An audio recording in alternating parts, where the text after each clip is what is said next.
मैंने तुझे देखा अगते हुए हमारे खेतों में।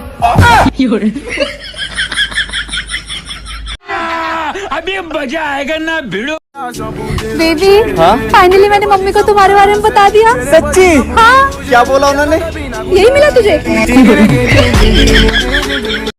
अबे क्या हुआ, रो क्यों रही है?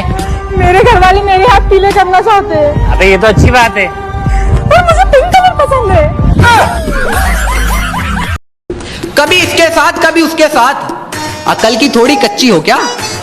कभी इसके साथ कभी उसके साथ, अकल की थोड़ी कच्ची हो क्या? 5 रुपए की चॉकलेट में मान जाती हो। छोटी बच्ची हो क्या? मैं तो गार्डन जा रही हूँ। वहाँ जानवर अलाउड नहीं है। हाँ, तुझे थोड़ी लेके जा। इंसान के पास दिमाग होना चाहिए, खोपड़ी तो भूतों के पास भी है। हाँ तो बता, खूबसूरत लड़के को इंग्लिश में क्या बोलते हैं? I love you. नूका देखो, ब्याह करवाओगे का? अगर तुम्हें कोई घास नहीं डालता तो परेशान मत हो, तुम इंसान हो, गधे नहीं।